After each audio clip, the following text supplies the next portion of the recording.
Soundstripe.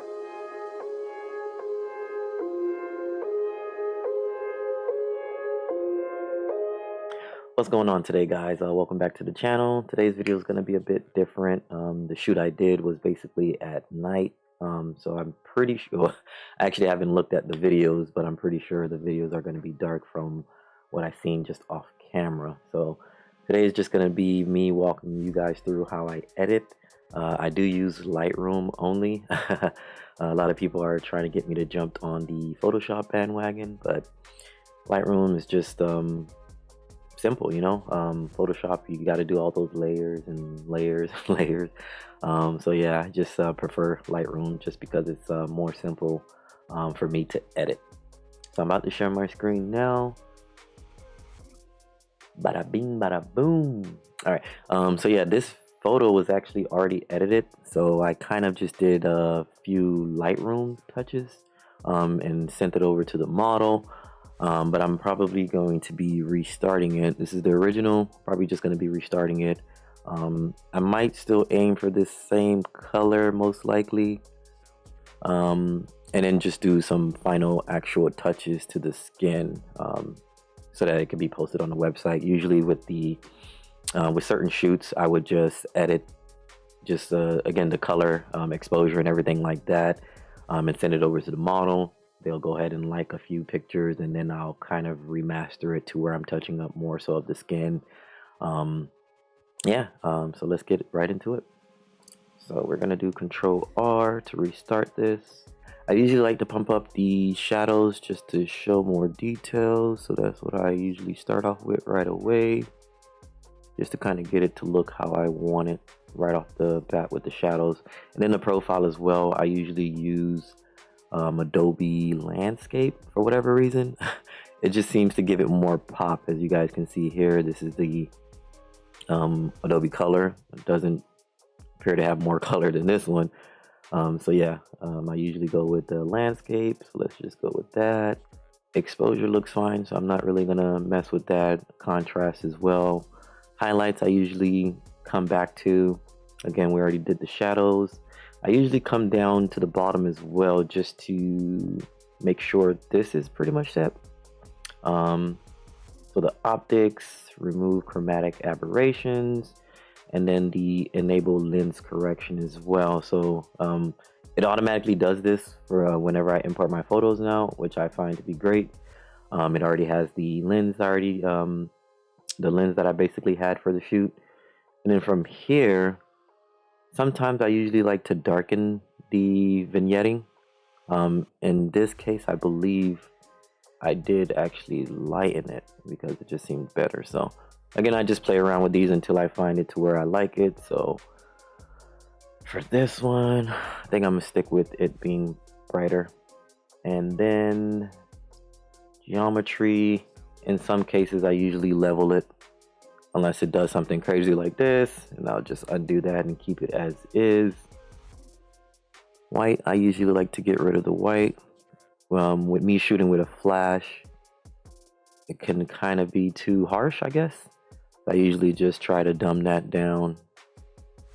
In some cases, I'm just looking to see if it actually looks good with it being dumbed down. Okay, yeah, I'm just gonna remove the white for now. Sometimes I come back up here and play with it again, so we'll just see how that goes. Blacks, I usually just leave that because I'm already playing around with the shadows. And the temperature, usually that's when I'm really always adjusting to the cooler side. So let's see. And then I've actually just started doing the color grading, so I usually, or I'm starting now to not even tamper with the temperature at all, now that I'm playing with the color grading a little bit more. But in some cases I usually just do a light temperature cooling for the most part, and then after I color grade, I'll just play back and forth with the two. Tint, I usually try to keep that as default or whatever was set up for the camera, because the camera kind of basically adjusts these two, the temperatures and the tint, based off of the auto white balance. So tint, I usually just, again, maybe play with that, see if I like it a little bit more. pinkish versus green. Guess I'll just leave it at that. Vibrant, I usually just slide that up again just to give it a little more punch without really focusing on how much in most cases. I know I never really want it to be too much, so I guess I can say roughly around 10 is where I usually would try to dial it to. Saturation I usually don't touch. And then the colors, I usually don't touch red, don't touch orange, because usually that's messing with the skin. With her having the lipstick, I guess you can say, I usually try to turn up the saturation on the red, if anything, but usually it won't be anything too drastic. So let's just do something like that.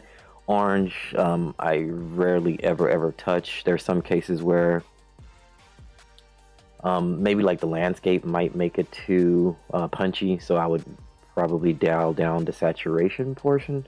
But other than that, I'm never really changing the hue, or this one here as well. So let's leave that.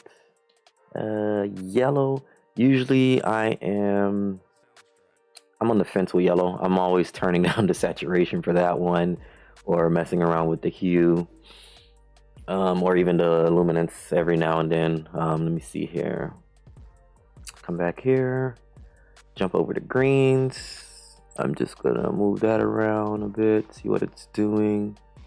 Looks like it's touching her pants area, so anything else? Not really. I might just remove it in general. In some cases when it's not really affecting the image, I like to remove it just so we can focus on the main colors in the image, I guess you can say. There's no greens, may as well remove it in some cases. And this one, it looks like should be fine for me to remove it. This teal color, the teal is more so in the jeans, so I usually like to make it even with the blues.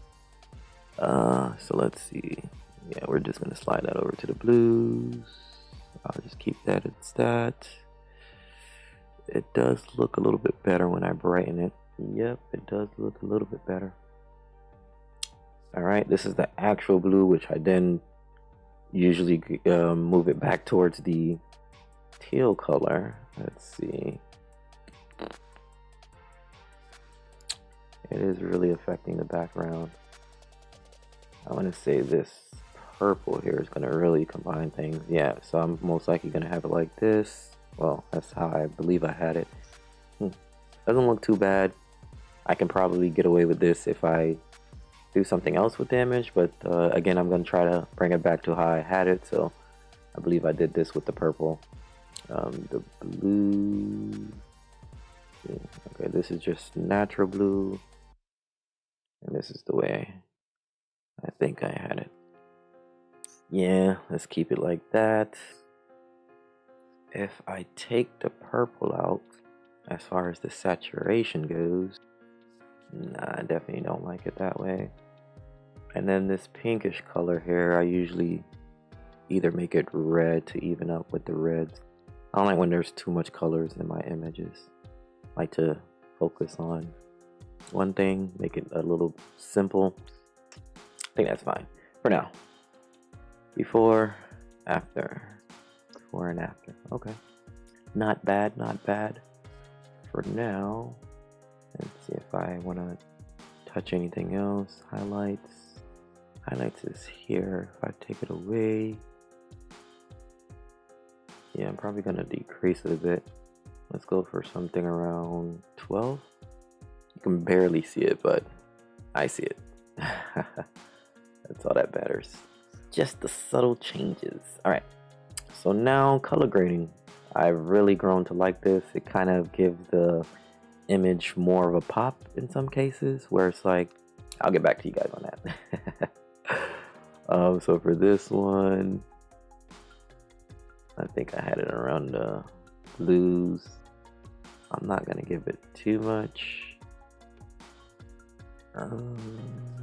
Right there looks to be about good. And I just look at the before and after. As you guys can see, the pants are slightly changed to the cooler side now. Even though, again, I did change the temp, Let me see what happens when I bring it back. Yeah, I'm definitely digging the little cooler side. Alright, so we have that. I'm not too sure what this dial is called, but I know it kind of makes it pop a little bit more. So I am gonna turn this up a bit. Now for the shadows, I think I had it in the warm side. That actually looks good. Really, really orange, but I'm definitely not doing that. Alright, I think that's the right amount of orange. It's to kind of bring back that warmth. Before and after. I barely noticed anything. Not really liking that. I know I don't want it to have that much. Okay, I think that's about enough. And with this one, I'm just gonna darken it a bit. Before, after, okay. Now midtones, we are also going to just check it out. And versus blue. It's kind of like it's reverting it back to its original. So yeah, let's do that. I definitely don't want to overdo it, so should be good there. Turn it up a little bit. Before and after. And then overall before and after. With the color grading, so no color grading, color grading. No color grading, color grading. I'm liking it just based off the pants alone. And then her face is now popping, so looks like we got it just about right, or back to where it was. So for effects, texture, I usually just kind of increase those under 10, usually under 5.2, so I just kind of increase just a little bit. Clarity as well, as you can see, if you do all of that, it's a little too much, so just 2, I guess we can leave it at. Dehazing, as used to be something I used to play with a lot, but I find myself not using it because I used to just dehaze and reduce the contrast, but I don't do that too much anymore or at all. So dehazing I usually just turn up to about a 1 for whatever reason. Grain, never really grained anything, but sharpness I usually crank that up to 80, 90, sometimes 100. Noise reduction, that's somewhere around 20. Sometimes I beef it up in some cases if the image allows it, I guess you can say. With this one, I actually found out I had a little smudge on my lens, so like I can kind of tell from here, around this area there was a little bit of smudging, so it was a bit weird. Whatever, the rest of the image came out pretty decent, so I'm still upset, but it came out pretty decent. Let's remove the noise reduction, add it back just to see what differences it's making. Yeah, because I'm gonna go ahead and touch up the skin with my own kind of noise reduction with the brush tool, so I usually just put that around maybe 20, just so that it can help out a little bit. Color noise reduction, I never really touched that at all. We've already did the optics. Defringe, I don't really do unless my lens is really trippy. Which in some cases it does, because I do have a relatively cheap lens, but I don't see any that needs to be done. Like, I guess it would probably do something to that if I was to crank it up, yeah, as you guys can see, but nothing green or nothing pinkish showing. No chromatic aberration, I believe it's called. All right, moving on. So the image looks just about how I had it. I wish I can kind of go back to how I had it, but it is what it is. We'll just roll with this one. Again, this is the before. Here's the after so far. All right, yeah, image is looking good so far. Let's go ahead and I'm gonna jump into the heal brush first. See what we can heal here. Let's actually zoom in a little bit more. All right, so with the heal brush, I am just picking out little spots that's gonna make it blend in a little bit more. So if you guys can see that, well, it looks like it copied another dot. I don't think I want to remove that. Okay, just remove this. There, remove this. Gone. Remove this. And I think a lot of these stuff were intentional, maybe, but let's just remove it just in case. Looks like a few glitters, and everything else looks to be fine. Small markings here, gone for the most part. All right, there we go. And here, I can get real picky and like kind of go through all of these, but barely visible once you punch out. So, but get rid of this one here for sure. Okay. Yeah, the more I do this, like you can kind of see them stand out. So again, this is why I don't use Photoshop, but it's like Lightroom has some good tools to keep up with it. And I don't want to do too much editing. Okay. Do have another mark here. And I use the heel, so keep in mind it's not the clone. The clone kind of, well, it's just going to clone whatever the circle falls on basically. But the heel I find to do the best job, makes it look very natural. Me just being picky here, going through all of these. Alright. Alright, so with the healing being done, we are going to move over to our brush tool. Let's see what I got for you guys. So with this, I usually mess with the texture. So the texture, roughly around 80, 75. Sharpness, I usually sharpen it. Just again, because we're losing texture, I kind of bring it back with sharpness. You guys will see what it basically does. Like here, if I wipe it here, as you guys can see, it is giving it a fine finish, and it's the sharpness. So if you see, if I bring the sharpness back to how it was, now it's just like no details versus bringing the sharpness all the way up. It's a little more detailed, but I don't want it to be that detailed, so I usually just bring the sharpness around 45. And then noise is another one that I kind of play around with as well. If we remove the noise, can't really tell the difference in that. If we add, see, that's a little too messy, whatever. Yeah, so I don't usually go with that. I would either reduce it in some cases, or let's say I use less texture, I may do more, add the noise, because it's replacing what it's what the texture is supposed to be doing. So let's just reduce you back and get you back to about 75. Noise, I'm just gonna leave it as is, and then I'm just gonna go ahead and play with this. As you guys can see too, this image wasn't spot on focused. I'm not too sure, maybe the tip of the nose or part of the hair was the main focus. I'm not even too sure what I shot this on, because I know I was playing around with f1.4 and f2.8. So, and then with this also, I usually do this just so I can see. So either the exposure or temps or whatever the case may be. I find exposure to just be easier, and then I can kind of, so there we go. So I'm really just kind of focused on making the skin smooth. Don't really need to worry about the edges. The edges, you kind of want to make sure that's kept sharp. My computer is barely handling this screen record and editing at the same time. I find myself no longer doing the eyeshadow area, just because it just looks better with it being slightly sharp with whatever makeup the model is doing. So let's see how it looks. Looks pretty good. Looks pretty good and pretty natural for the most part. It just looks like a nice little makeup artist touched her up. Let's see, if I remove everything, add it back, you guys can see the difference there. And as far as the eyes, sometimes I would add another, I guess, brush layer and sharpen it. We can probably do that actually. Alright, let's see, what about 50. Just making sure the eyes are sharp. You guys probably can't see it, but maybe the lips as well.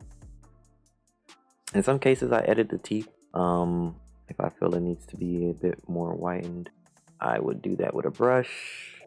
We will try the temperature way, see what that's gonna do for us. Let's do saturation. It's like a hit or miss. Okay, we're going somewhere. Let's remove all of that too. Okay. Green is giving me the normal vibe.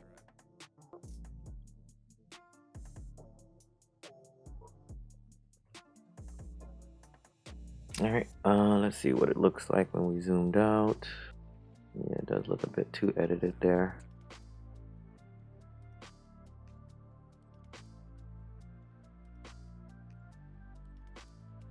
Whew, that actually doesn't look too bad.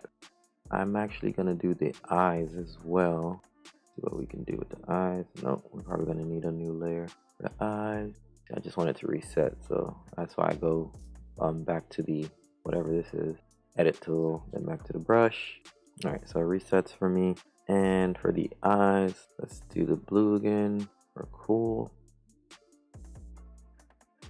Okay, and not too bad. Let's contrast down. Nice. The eyes isn't looking too bad.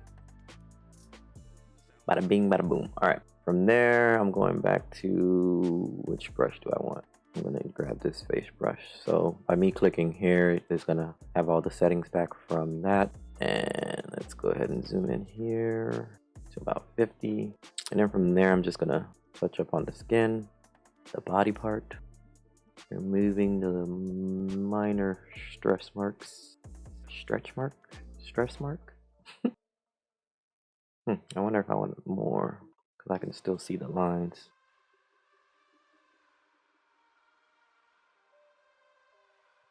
Alright, we're just gonna do it from here really quick. Get the tummy as well. Try not to be too picky and zoom in, because once you start zooming in, oh hell gonna break loose.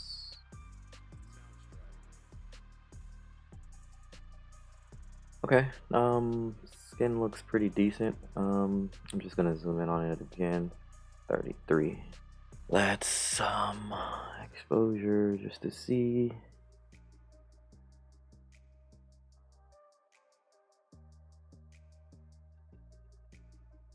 Undo that. Come on, computer, you got the power. I didn't do too bad from afar.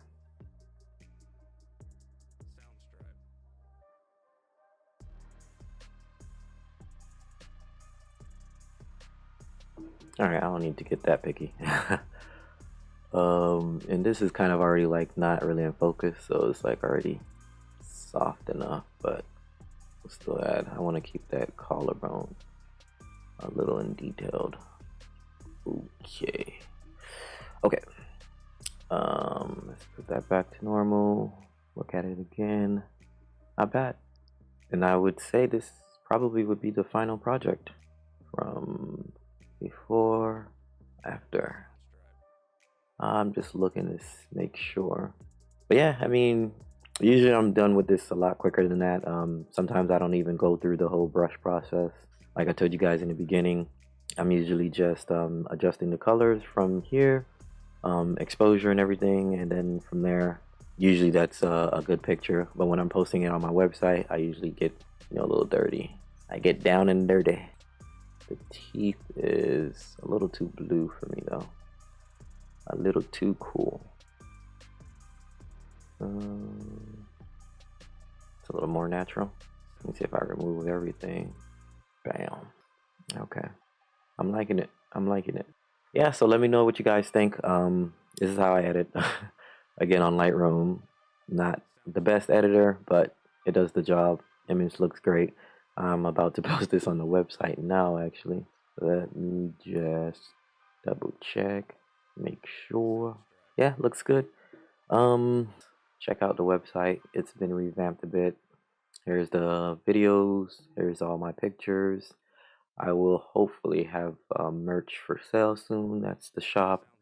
And then models, of course, if you want to book a shoot, here's where you will find that.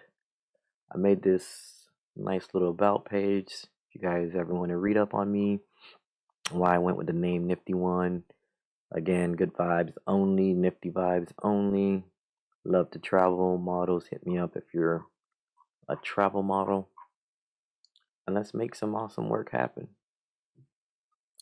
Guys, thanks for watching. Again, this video was a bit different, but glad I made it. Guys, have a good one.